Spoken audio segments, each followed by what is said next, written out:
Bonjour à toutes et à tous, bienvenue dans EBP, Evidence Based Podcast, l'orthophonie comme une évidence. Derrière les étagères de jeux présents dans chaque cabinet d'orthophonie se cache un savoir-faire bien plus étoffé. L'orthophonie est une profession de soins qui se réfère à des pratiques cliniques et des données scientifiques probantes. En effet, nos prises en charge s'appuient sur les 3 piliers de l'Evidence-Based Practice, ou pratiques fondées sur la preuve. Ainsi, notre podcast donne la parole aux cliniciens, cliniciennes, scientifiques et experts venant partager leurs connaissances sur l'état de l'art afin de permettre à tous les orthophonistes d'avoir accès aux données probantes issues de la recherche et à les appliquer dans leur prise en soin. Bonjour à toutes et à tous. Merci pour vos réactions au dernier épisode d'Evidence-Based Podcast. Je m'appelle Leslie Lemarchand, je suis docteure en sciences du langage et je remplacerai Audrey Févrel pour les 3 prochains épisodes. Notre épisode du jour, intitulé « Déficit phonologique et dyslexie, au regard des critères de conduite de soins dans les troubles du langage écrit », sera consacré à l'hypothèse phonologique comme origine explicative de certains troubles d'apprentissage du langage écrit. Pour répondre à toutes ces questions, je serai en compagnie de notre invité, Pascale Collet, qui est professeure des universités et qui dirige l'équipe langage au sein du laboratoire de psychologie cognitive. Et elle est également éditrice scientifique de l'année psychologique, ou en anglais Topics in Cognitive Psychology.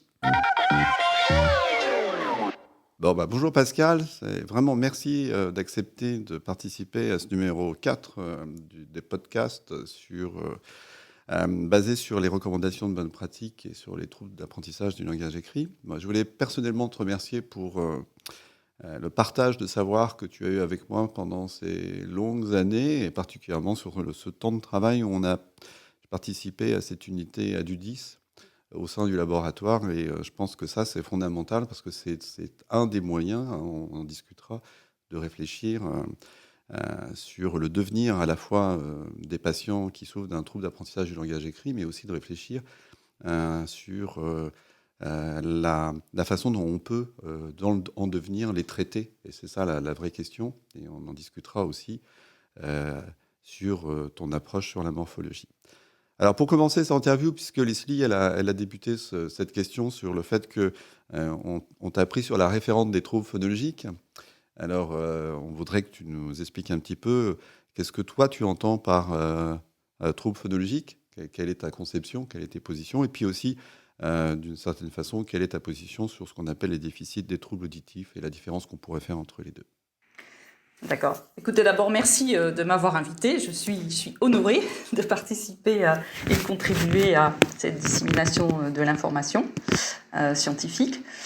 Alors, effectivement, qu'est-ce qu'un trouble phonologique ? Qu'est-ce qu'un trouble auditif ? Mais dans le cadre, en fait, des hypothèses que l'on formule sur l'origine de la dyslexie, puisque quand on va parler de troubles auditifs dans le cadre de la dyslexie, ce ne sont pas les troubles massifs de l'audition que l'on peut constater chez des individus sourds. D'accord ? Donc, c'est une hypothèse un petit peu plus subtile. Enfin, les hypothèses, en tout cas auditives, sont plus subtiles. Et d'autre part, quand on invoque troubles phonologiques et troubles auditifs dans la dyslexie, on est sur une vision que l'on appelle monofactorielle de la dyslexie, avec l'idée finalement que la dyslexie, c'est soit provoquée par un trouble phonologique, soit par un trouble dyslexique. Il y a d'autres hypothèses visuelles, cérébelleuses.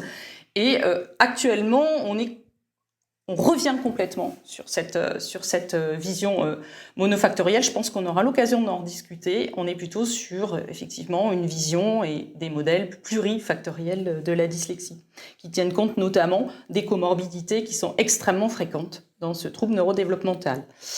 Alors, effectivement, d'abord, quand on parle de troubles auditifs, qu'est-ce que ça renvoie à quoi ? Eh bien, évidemment, ça renvoie ici à une étape extrêmement précoce du traitement de l'information langagière qui renvoie à la captation de l'onde sonore que sont les sons de parole au début. Au début, c'est-à-dire avant tout traitement, par le système cognitif. Et donc, l'idée ici, c'est qu'un trouble auditif, c'est un problème de captation de cette information sonore, de cette information acoustique, par le système cognitif.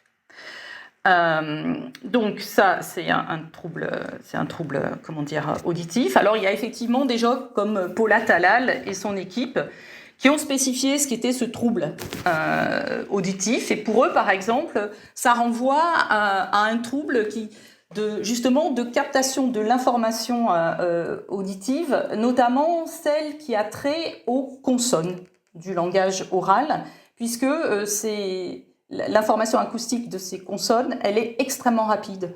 Elle est à peu près d'environ 40 millisecondes. Par exemple, pour des consonnes, et notamment pour le passage de peu à be, c'est-à-dire sur le voisement. Donc, ça, c'est une hypothèse parmi d'autres. Et donc, l'idée, c'est que les individus dyslexiques, ils n'ont pas assez de capacité à capter toute l'information auditive pour finalement identifier les sons de parole. Le traitement phonologique, c'est un traitement qui arrive après, c'est-à-dire que c'est un traitement qui renvoie à la manipulation de cette information acoustique pour finalement identifier bien les traits articulatoires du phonème auquel cet input auditif correspond. Voilà.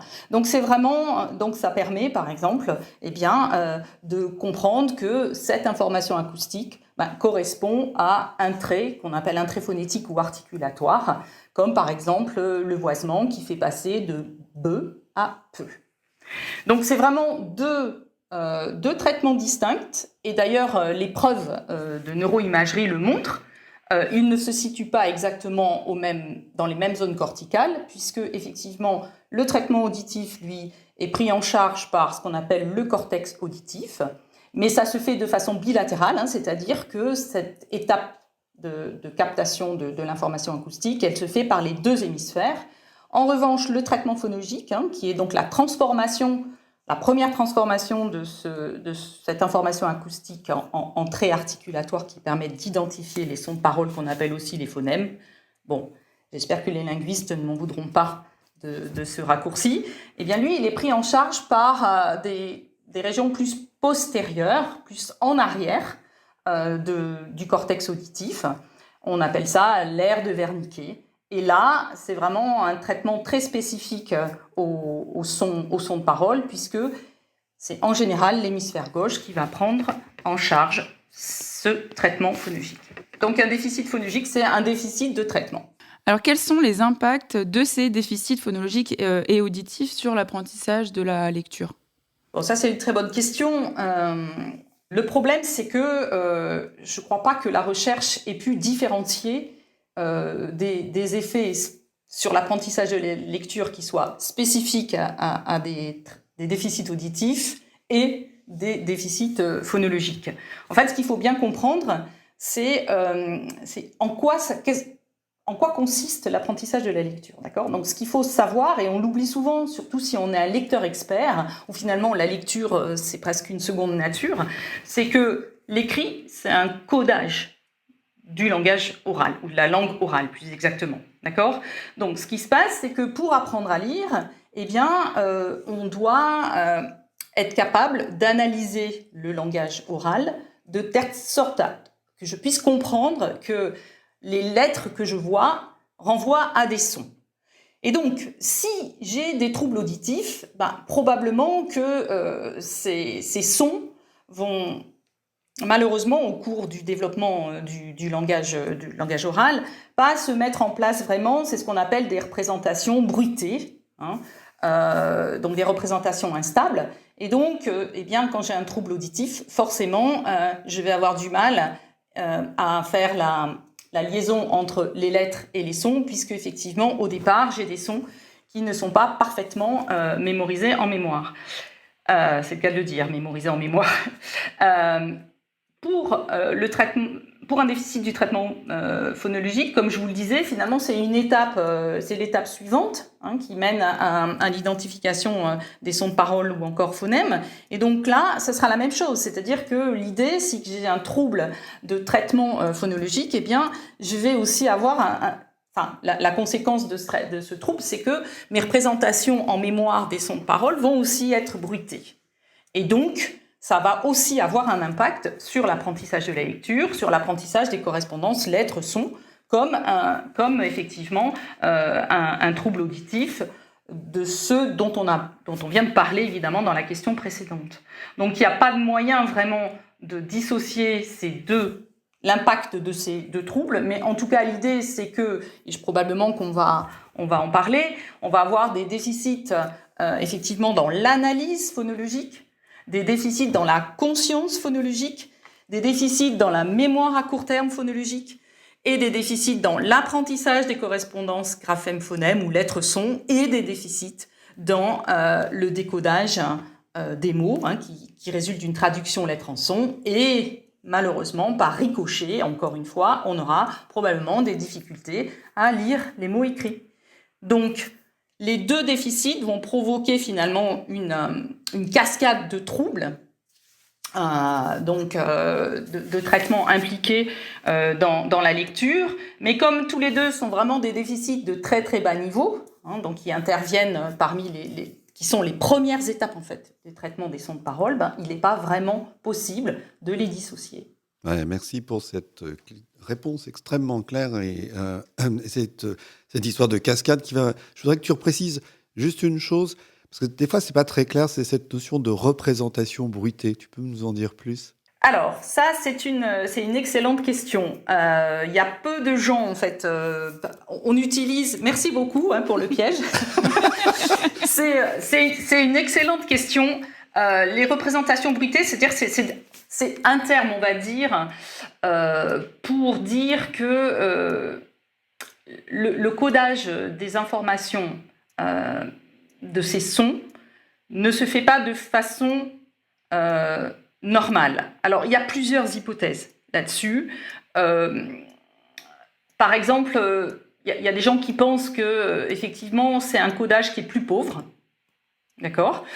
Donc, on a moins d'indices sur ces sons. Mais il y a d'autres personnes qui ont émis des hypothèses qui sont extrêmement intéressantes. Et donc, c'est notamment celle qui a été émise par Willy Serniclas, qui nous a quittés il y a quelques mois, oui.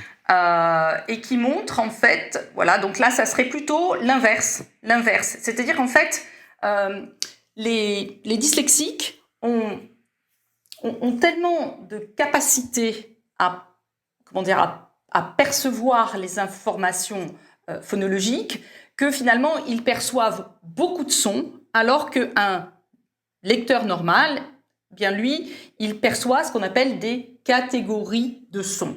Donc ça, c'est ce qu'on appelle la perception catégorielle. C'est-à-dire que quand j'analyse une information acoustique qui correspond à un trait phonétique, donc par exemple le voisement, eh bien, on peut comprendre que l'information acoustique, elle varie. C'est-à-dire que quand je prononce le phonème B, et donc quand je fais vibrer mes cordes vocales pour le rendre voisé, ce qui se passe, c'est que suivant que je suis enrhumée, suivant que je suis stressée, etc., je ne vais pas produire exactement la même information acoustique. Mais mon système cognitif, il a appris à ignorer, en fait, ces variations.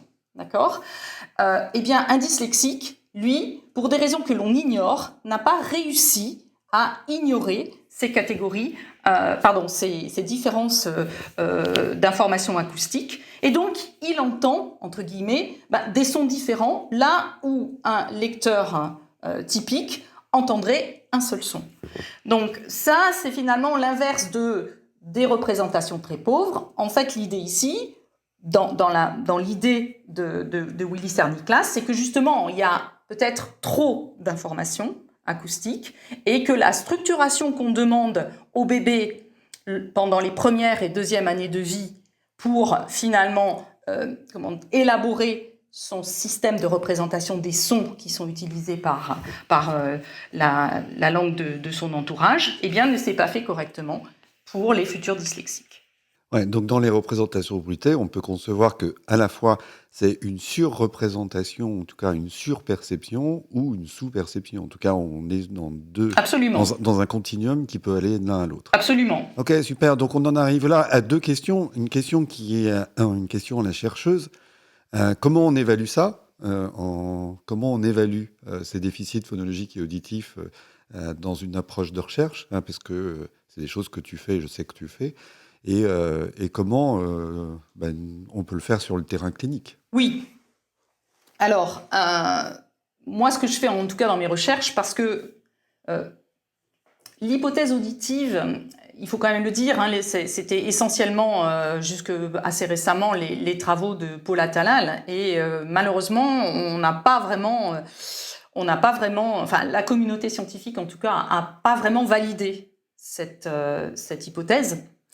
Donc c'est vrai que quand on fait des recherches, enfin en ce qui me concerne, hein, je parle pour moi, pour écarter un trouble auditif, ce qu'on fait, on fait vraiment on fait pas du tout les épreuves qui ont été prônées par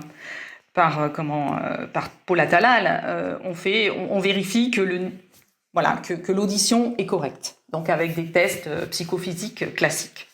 Maintenant, pour évaluer les potentiels déficits phonologiques, on a plusieurs tâches. On a donc ce que Liliane Spinger-Charol appelle les tâches d'analyse phonologique, hein, qui sont par exemple des tâches de segmentation, hein, segmentation de phonèmes. Donc on va proposer un pseudomot, hein, comme on va dire pâle, et encore. On va demander à l'individu, donc que ce soit un enfant, un adolescent ou un adulte dyslexique, soit de décomposer les phonèmes, soit de supprimer le premier phonème et de dire ce qu'il entend. On peut aussi faire, c'est ce qu'on fait aussi, des tâches de discrimination phonémique. Hein, donc, par exemple, on va prononcer des pseudomots très proches, hein, dont une consonne est très très proche, donc zado, zabo. Et on va demander aux personnes si oui ou non, c'est la même chose qu'ils entendent ou pas.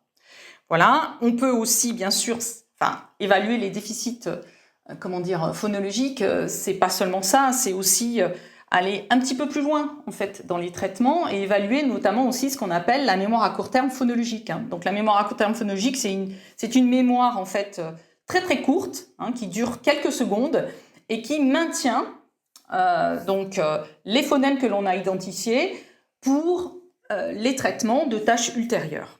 Donc, on l'évalue par exemple par la répétition ici de ce qu'on appelle des pseudomots, donc qui sont des pseudomots qui varient de 3 à 6 syllabes. Donc voilà ce qu'on peut faire pour évaluer ces troubles phonologiques, mais on va dire à l'oral, parce que on peut aussi, mais ça j'imagine qu'on va y revenir peut-être un petit peu plus tard, il faut aussi envisager toute la cascade en fait des traitements phonologiques qui sont impliqués dans l'apprentissage de la lecture. Et donc là je ne réponds que pour la modalité orale. Parce que ce qu'il faut quand même savoir, c'est que dans les recherches, on a des protocoles extrêmement lourds. Et ça, tu le sais très bien, Gilles, puisque tu as participé à ces protocoles. Et donc, on ne peut pas comme ça envisager, c'est peut-être ça peut-être une des différences avec la clinique, c'est qu'on ne peut pas se permettre de déployer un nombre très très important de tâches. Donc sur un aspect, puisqu'on va aller regarder différents aspects.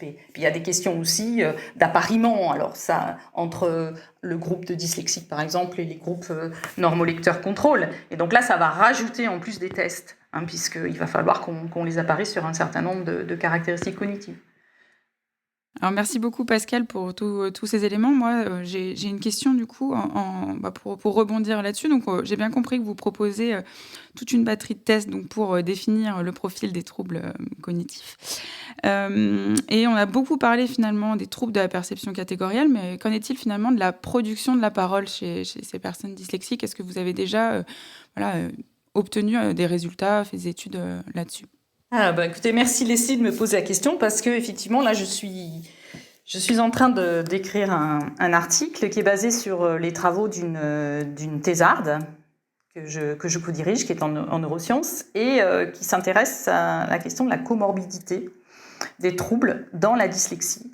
Et comme je pense que je l'ai évoqué, nous sommes maintenant plutôt dans une vision plutôt plurifactorielle de la dyslexie en raison de la comorbidité que l'on observe et qui est extrêmement forte Notamment, nous, on s'est intéressé dans ces travaux à la comorbidité entre la dyslexie et les troubles de la coordination motrice. Et on a donc comparé deux groupes d'étudiants dyslexiques. Un groupe d'étudiants dyslexiques qui manifestent des troubles phonologiques et qui est sans apparente comorbidité, tout au moins ce qu'on a pu en déceler. Et puis un groupe d'étudiants qui est effectivement comorbide, donc qui présente des symptômes d'une dyslexie et d'un trouble de la coordination motrice. Et ce que l'on observe, en fait, c'est que, effectivement, dans le trouble comorbide, on observe dans une tâche que l'on appelle la tâche Pataka, qui est utilisée justement chez les Parkinsoniens. On observe, mais alors dans des conditions très très particulières, qu'effectivement il y a un trouble de l'articulation. Donc chez ces individus trop comorbides, ce trouble de la coarticulation, il est très discret, c'est-à-dire qu'il faut vraiment le mettre dans des situations on met en évidence vraiment dans des situations expérimentales très précises. Et donc effectivement, oui, je pense que ça, vous avez parfaitement raison, il faut complètement évaluer aussi l'articulation dans la production. Mais je pense, et je crois de l'avoir dit, c'est que je pense qu'il faut aussi avoir une vision globale du fonctionnement cognitif des individus et notamment des individus dyslexiques, parce que effectivement la question se pose. Je ne vais pas forcément utiliser ce type de tâches chez des individus pour lesquels finalement je ne suspecte pas en fait des troubles moteurs ou des troubles de la coordination motrice. D'accord ? Donc effectivement c'est vraiment une question de savoir qu'est-ce que je mets dans un protocole. Peut-être l'idée, c'est d'avoir un protocole un peu général et ensuite d'envisager effectivement des tests qui soient spécifiques à par exemple, des comorbidités comme on vient de l'évoquer. Donc, moi, tu sais, j'ai un peu des fois des fixations comme ça, donc je reviens sur mes trucs de représentation bruitée.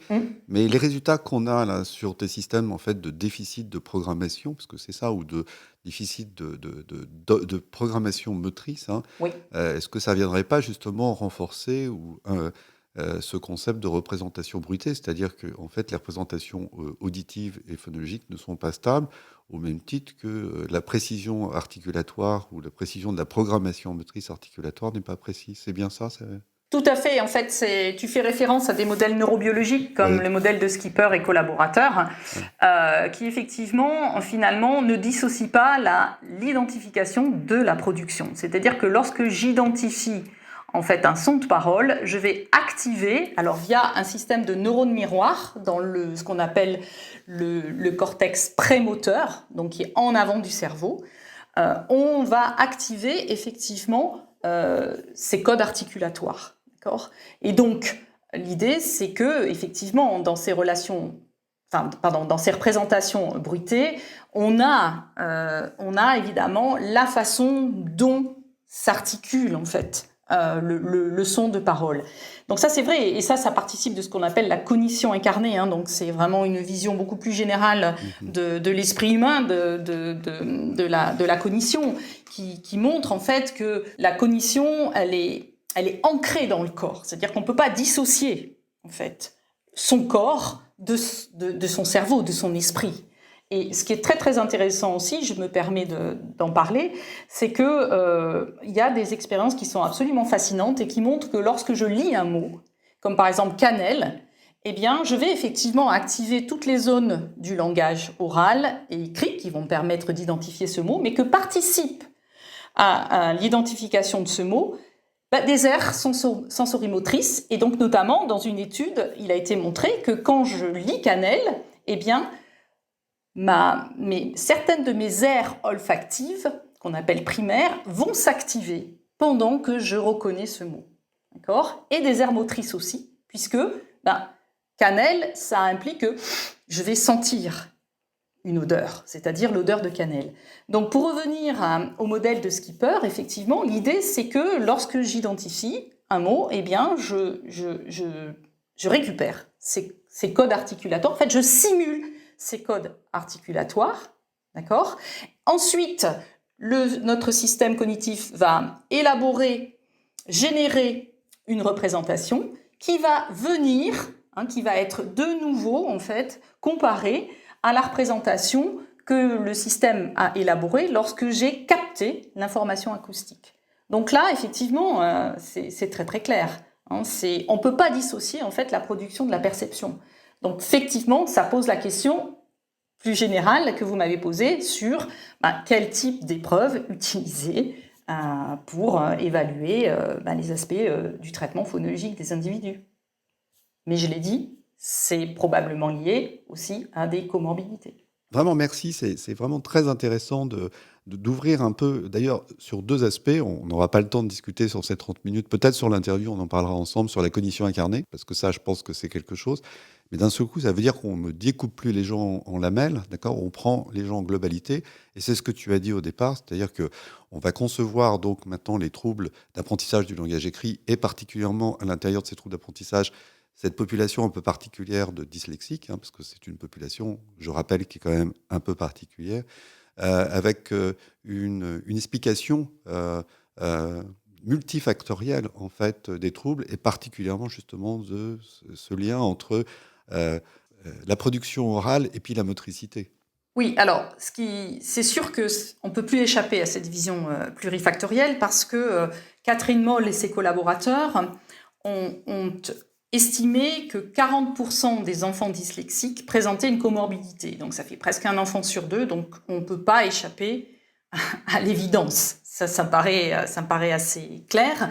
Et notamment, il y a un certain nombre de synthèses qui montrent que, par exemple, les enfants dyslexiques, que la comorbidité entre la dyslexie, par exemple, et les troubles qu'on appelle ici dyspraxiques, mais moi que je vais appeler les troubles de la coordination motrice, se situent entre 25 et 40%, que la comorbidité de la dyslexie avec ce qu'on appelle en France la dysphasie, c'est-à-dire les troubles normalement spécifiques du langage, elle est de 55%. Donc là aussi, elle est extrêmement importante. Et que par exemple, la comorbidité entre dyslexie et troubles de l'attention avec ou sans hyperactivité, elle est de 20 à 40%. D'accord ? Donc, on ne peut pas échapper à ce type de conception et ça a des répercussions énormes, effectivement, sur la pratique clinique. Alors, c'est vrai que, pour rebondir sur ce que tu disais sur le lien entre langage et motricité, c'est évident que c'est vrai que ces modèles de la cognition incarnée, qui finalement disent que le système sensorimoteur de l'individu, eh bien, il fait partie de la cognition. Alors, une petite parenthèse, ça avait été dit depuis très très longtemps, notamment par Jean Piaget, qui lui a toujours dit que le développement de la cognition s'appuyait sur le système sensorimoteur du bébé. Et d'ailleurs, il a appelé la première phase du développement cognitif l'intelligence sensorimotrice. D'accord, donc ça, c'est quand même tout à fait intéressant. Et donc, pour revenir sur les liens entre langage et motricité, c'est vrai qu'on a énormément de preuves, notamment de neuroimagerie, qui montrent qu'effectivement, il y a vraiment des liens extrêmement directs entre le langage et la motricité. Et donc, effectivement, le système de production et d'identification ne peuvent absolument pas être décorrélés. Ça, c'est clair. Écoute, vraiment, merci pour toutes ces ouvertures et merci d'avoir participé à cette première interview. On se retrouve sur la deuxième interview. On va un peu ensemble discuter de ce qu'ont apporté tes recherches sur les adultes dyslexiques universitaires et puis aussi toutes ces nouvelles entrées sur la morphologie. Merci beaucoup à toi, Pascal. Merci beaucoup. Merci beaucoup. Au revoir.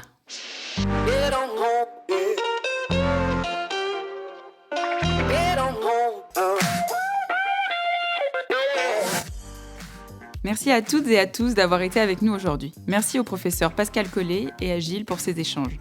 C'était un réel plaisir de vous recevoir. Nous nous retrouvons très bientôt pour un nouvel épisode consacré à l'hypothèse visio-attentionnelle. À bientôt. Yeah, don't hold on.